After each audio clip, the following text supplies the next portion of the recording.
This is The Clash, where the real world clashes with a true Christian worldview.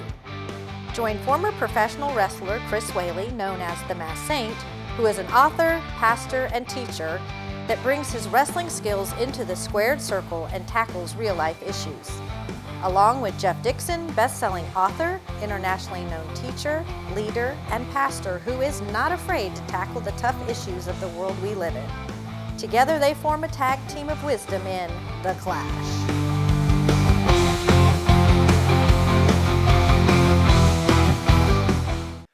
Hi, and welcome to The Clash, where we take a Christian worldview and allow it to clash into the culture around us. And when it's done, hopefully, we come up with something that's meaningful, insightful, and inspirational, and, hopefully something you'll like watching. I'm Jeff Dixon. I'm joined by Chris Whaley. Yeah. Now, Chris, people know this about you. I know they know this about you. I mean, this is why we're sitting here. I mean, you are a former professional wrestler. And so what we've decided to do in this show is something that's pretty cool. Now, what I'm getting ready to tell people is, your character, the persona that you have portrayed is the Masked Saint. The Saint, right. The Saint, yeah. And so I off camera, have to refer to him as Saint Christopher. And he makes me do that. And it's only on this show can I call him Chris. And so our guest today is Saint Christopher, or Saint Chris, the Saint. And what we're going to do today, though, is you're going to give us some insights, life lessons that you learn from professional wrestling. Yep. Which goes a long way to say it doesn't matter how many times you get hit in the head. You still learn something, right? Yeah. Is that right? All right. So what have you learned at this point? Well, all of those hits to the head has caused me to rely on my notes. So you see me looking down, that's because of all those hits. But yeah, I've got 10 life lessons that I've learned from professional wrestling. And I'd love to hear your response on those. Are they in like any particular order, or is this like a top 10? No, they're just 10 lessons. Okay, all right. Yeah, number one, life is not fake. Now, inevitably, anywhere I go to speak, Jeff, you're going to have somebody, Bubba's going to come up to you. Hey, all that wrestling just fake, ain't it? I can't tell you how many times I've gotten that one. Did you like my redneck voice? I like that. Yeah. Do they want to chest bump you too when they say that? They kind of throw their chest out. Okay. But, professional wrestling is not fake. I mean, you think about it. How do you fake a body slam? How do you fake getting hit over the head with a folding chair? How do you fake getting thrown out of the ring onto a concrete floor? Wrestling is not fake. My injuries in wrestling are too numerous to mention at this time, but I can tell you unequivocally that wrestling is not fake. It is predetermined. You know who's going to win, you know who's going to lose. And of course, that decision is made by the promoter. But the life lesson is my life. My life is not predetermined. My life is not fake. And it's not determined by someone else. My life is determined by the choices that I make. And each choice that I have made in my life has made my life what it is under, God's blessing on my life. But you got to be very careful with the choices that you make in life because they will determine your life. So life is not fake. So God, in that analogy then, if I'm hearing it right, God is the promoter.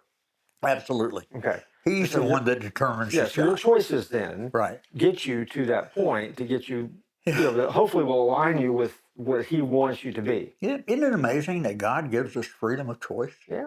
It really is. He saves us, but I don't know about you, Jeff, but I'll just tell you, I've made some stupid choices in my life. Have you? Well, compared to you, no. No, of course I have. Of course I have. But, I used to tell my girls before they went out on a date. They'll love this, by the way. Yeah. Whatever you're ready to say. I'd tell my girls, I'd say, listen, it only takes 2 seconds to mess your life up forever. Yeah. You can make a decision that can have lasting effects on your life. Okay. Well, the other thing too, before you go, because again, and people, I didn't realize this till we kind of got down this road together and we started doing some events, wrestling events here. You know, because even if you're watching on TV, there's that default that you think that, you know, this is fake, and you know that's a padded, you know, you're falling on a padded surface and stuff. And the first time I saw this steel beast get put together with basically planks across it. Right. 2x8 Yeah, turned that 2 way. ways Yeah. turned. I mean, you just look at it. That just hurts to look at it. Yeah. And so there's no padding to this No. thing. So when you hit it, it hurts. It gives Yeah. because it's wood. Yeah. But it gives because you're hitting it hard. Right. And so, the padded wrestling it doesn't happen. Mm-mm. Real stuff. Nope. That's a good lesson. Real stuff. Yeah. That's a good lesson. Okay. Well, All right. Number 2, don't beat yourself up just because someone else beat you up. You know, as I said, winning was not my choice in wrestling. It was the promoter's choice. But in life, I win every time I attempt something. You know, even when I fail, that's not the end of the world. Right. Because failure is not final until you quit. So you're never a loser until you quit trying. sure. Right. So don't beat yourself up. I mean, every failure kind of moves you closer to whatever the end game or the end goal is. I mean, I think that's just not wrestling. That's anything in life. I mean, that's you're trying to invent something, create something, write something, sing something. I mean, you work it, and there's going to be some times that you get it perfect, and other times it's going to be a colossal failure. But it'll keep you moving forward, right? Yeah, been there. Yeah, done that. sure. I mean, that's a very practical thing because we everyone wants to be perfect, but there's only one person who's perfect. And that was Absolutely. Jesus, and so we try to be like him. Yeah. And if we do it well, we get close. Right. But we'll never be perfect till we get to heaven. Absolutely. Yeah, But that makes sense. just don't beat yourself up because someone else beat you up. Oh, people get in line to beat you up. Oh yeah. Yeah, so there's always Even in church? No, always in church. Yeah, there's always something. Oh, I mean, my goodness. I mean, you know, every Sunday you wait for the reviews to come in on what you said on Sunday morning if you're a pastor. You know, people line up to agree or disagree or take you to task on something or, you know, but yeah, that happens all the time. That never ends. Yep, Yeah. it does. Well, I don't think we got enough to go into the next one. We're going to have to take a break, and then I'll come back and So how many we only got 2 in? yeah. But We got moved, man. well, you did the introduction, and that took Are you putting time. this on me? Yes. Okay, when we take a break, we're gonna duke it out here. We'll be right back in just a minute. We haven't talked in a while. What have you been doing? Well, I appreciate you asking me, Chris, because, interestingly, I have a new book coming out. That's right. About the time you're watching this, January. Saving the Magic Kingdom, a brand new Dixon on Disney novel. Coming out, brand new publisher, Magic Press Publishing, over-the-top adventure, happening at Walt Disney World. So yeah, I've been writing a book, and it's coming out, and I'm excited about it. I hope our folks will take a moment and go out to the favorite bookseller or check it out on Amazon. As a big fan of Dixon, I've read your other novels, and they are super. So don't forget to get this one. That's right. Now I'll pay you as soon as we're done with this advertisement. But it's coming out. It's called Saving the Magic Kingdom, an adventure that takes place inside of Walt Disney World, and it comes out in January of this year. Pre-orders happening now. Hey, Chris, I was just doing my laundry, and look what I found. Oh my goodness! Look at that, the Clash. The Clash T-shirt. I love that. You know what makes it so special? Why? Well, because this is the Clash TV show. This is our logo. This came out of my laundry bucket. That means that these T-shirts are available for everybody to buy, and that means that when you need to do some shopping, that special gift. Think about it. Yep. You've been invited to a wedding. Right. You buy a wedding present for the bride and groom. Wow. Matching Clash T-shirts. How awesome! Every would that home be? needs that. You know, when they have a baby, what do you want to get the baby? A onesie. A onesie, a Clash onesie. You can get that as well. Right. If you're looking for that extra special gift for a loved one, Right. you can go to the Clash store and get a Clash journal. You can get Clash magnets. You can get Clash widgets and gadgets and keychains. All of that is available. All you have to do is visit the Clash store. We live in a great day, Jeff. We do. And perhaps the greatest store out there is the Clash store. So follow the QR code at the bottom of the screen. You can go to the Clash store and get stuff your very own. It'll make us happy. It'll make the show even better. And you can put on your Clash gear while you watch every single episode of The Clash. Absolutely. Welcome back. We are talking about the lessons that the Saint learned in professional wrestling. We worked out our differences during the break, and we got that squared away. And so here we are again, and Saint Christopher is going to jump back in and tell us what he has learned. Okay, number 3. Dreaming is for a lifetime. You know, one mistake that is made in marriage is, after people get married, they stop dating. And my wife and I, we have date night, and we did that before we got married. Now we do we continue to do, we hadn't stopped in 49 years. So a mistake a lot of people make once they start on their life journey is they stop dreaming. I dreamed of becoming a professional wrestler. I fulfilled that dream. I dreamed of writing a book, even though I thought I could never do something like that. I dreamed of that book becoming a TV series. It was enhanced and became a movie instead. So I'm amazed at the number of people that we meet every day, Jeff, that just don't have any dreams. Yeah. And I had this quote from Albert Einstein. He said that, number 1, out of clutter find simplicity. From discord make harmony. In the middle of difficulty lies opportunity. And man, we live in the land of opportunity and dreams. So don't ever stop dreaming. You still dream, right? I do, and I think as a follower, I think one of the things that happens as you grow as a follower, I mean, God, you trade your dreams for God-given dreams. Mm-hmm. And it's always better to chase the God dreams than a good dream. Absolutely. And the God dream, well, it will bless you, but it also blesses others even more. And so, yeah, by all means, right. I agree. Okay. Number 4, don't ever stop training. I guess you could say, don't ever stop learning and training. I trained for 6 months before I ever had my first match. And the only way that, that can happen is, that training is so that you can be the very best at what you're, doing. I love to wrestle wrestlers who are older than me, because every time I worked against one of those older guys, I always learn more.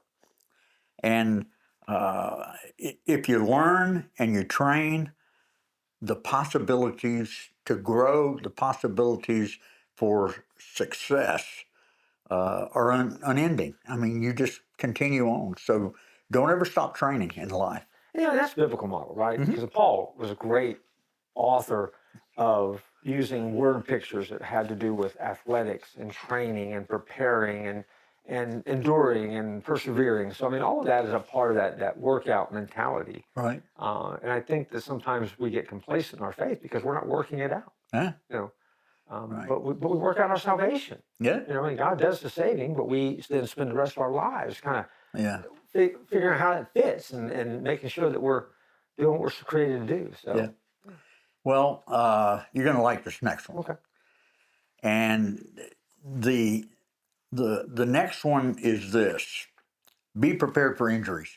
Oh, yeah. It means you don't let life just happen, and that is, you have to be prepared. I guarantee you that you're going to be injured some way in life.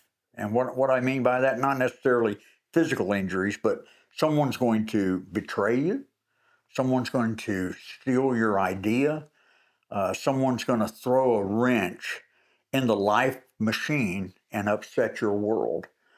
So you have to expect the unexpected, and how you react to those injuries are also going to determine your success. Jeff, when I was in wrestling, there was always someone who was waiting to take your position. We interviewed Ricky Santana a couple weeks ago, and he said that same thing. If you're off, man, somebody's going to fill your spot. Yeah.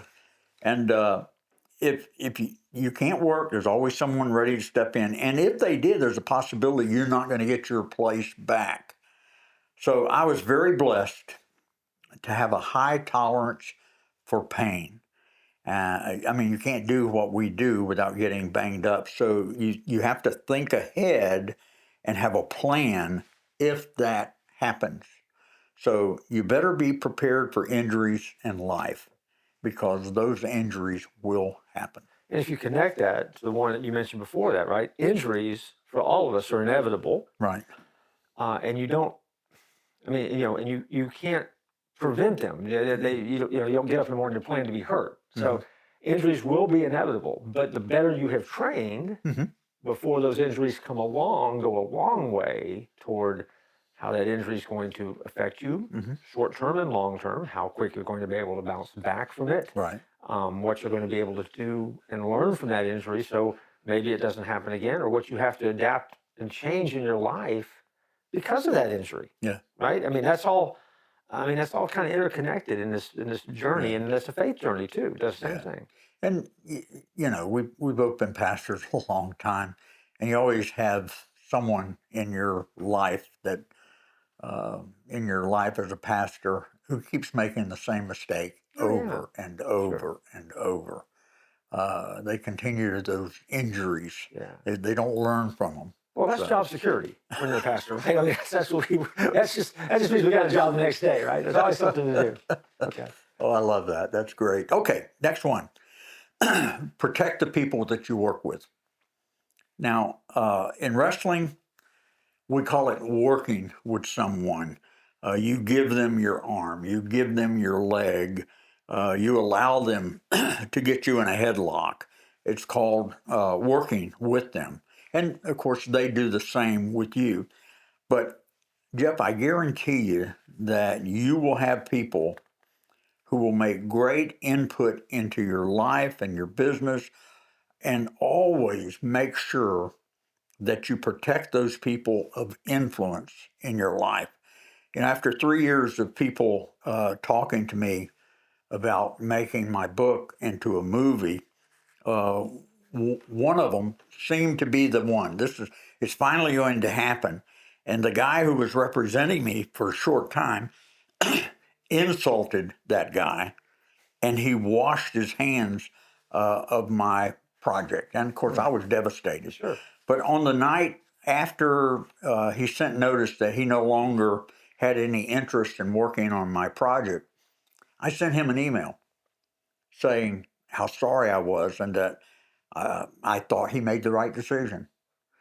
And during that negotiating process, I didn't have anything to do with him. Yeah. So he didn't know me that well. My rep was doing all of the talking with him. So finally I asked him if we could talk by phone, and we did that, and we became friends. No, we became great friends.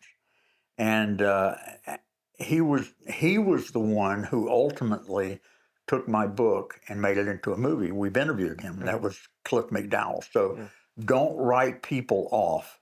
You protect them, and they will protect you. I serve under your leadership here at the church at 434.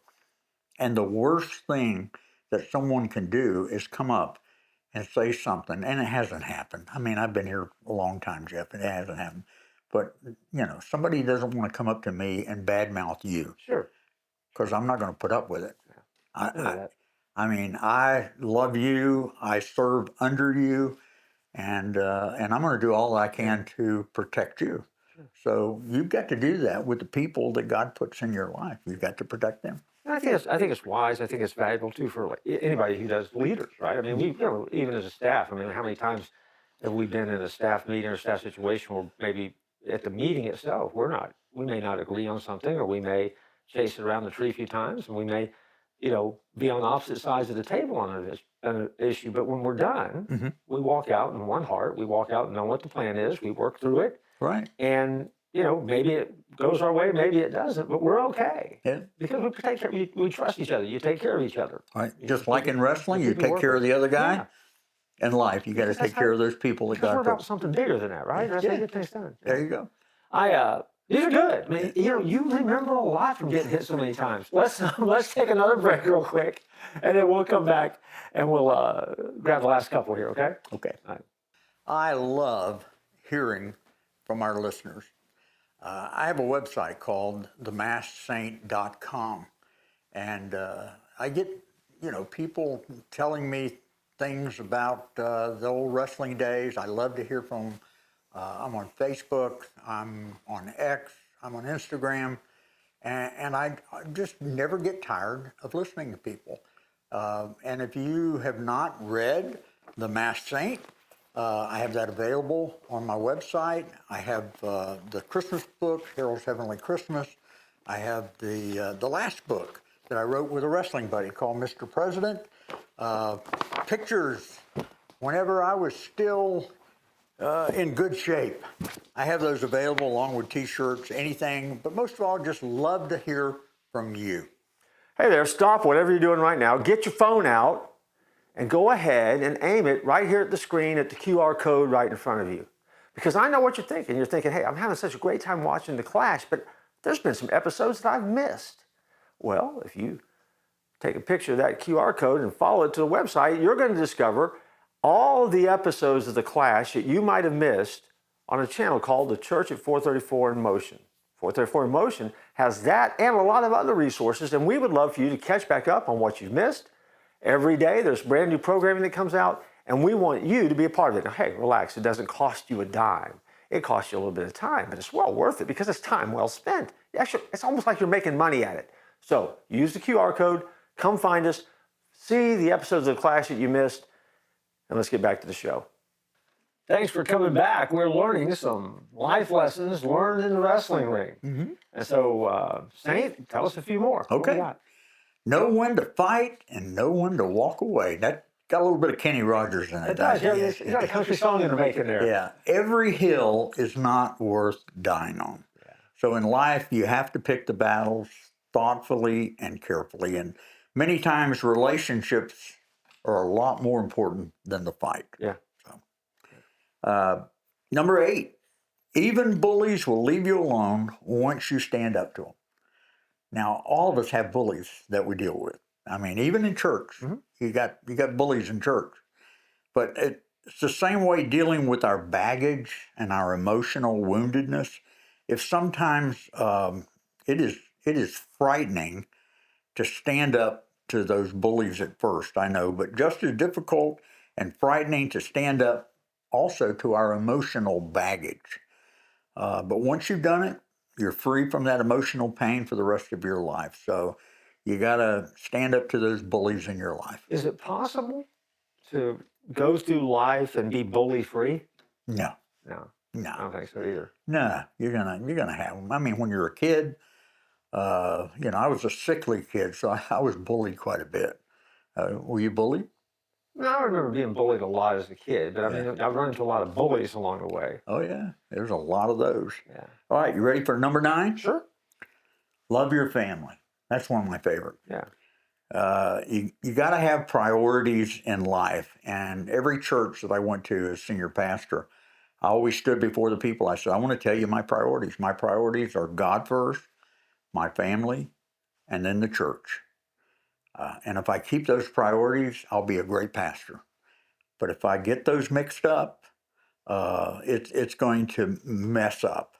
So when I get those priorities mixed up, my world just becomes disorganized because you got to love your family, and always in your family have a plan to deal with the difficulties. My wife and I, we had a plan to deal with our difficulties, a plan to deal with our misunderstandings. We had a plan to deal with the financial problems. We had a plan with parenting. After all, those kids don't come out with directions, do they? I hate that. Both of our girls did well in school. They married well. They're following the same plans for their family as their families grow. So when I was in wrestling as a pastor, my family has always been that strong foundation, whether it was wrestling, whether I was a pastor or whatever. And when I wasn't getting the opportunities that I wanted, I still had my family. Right. And whenever I was injured and laid back for a couple of times during those years, I still had my family. That was my foundation. So no matter what I faced, I always had that family to come home to. And interesting, because you think about some of the people we have actually talked to and interviewed along the way. One of the repeated themes, depending on how deep the interview goes, is the fact that being a wrestler is not an easy choice, because it is a heavy toll on your family because of the travel, the away time, the injuries, the mental, strategies that you have to come up with, being in front of a crowd, and when you're not in the ring, what that's like. I mean, that shows up time and time again. Yeah, it does. And maybe the difference between being successful in the ring and out of the ring, right? Yeah, yep. All right, ready for the last one? This is the last one. Last one. And this will conclude any lesson he ever learned. Is that right? Is that what you're saying? This is the last lesson? Don't live with regrets. I wrestled the entire time I was in seminary for 3 years, from 1985 to 88.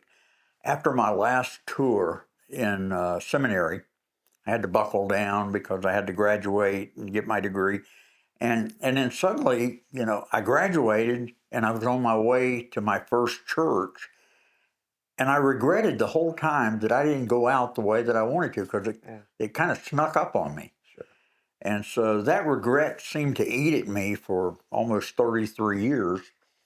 And so on November the 17th of 2022, I got back into the ring right here at the age of 68 to finally go out the way I wanted to. Yeah.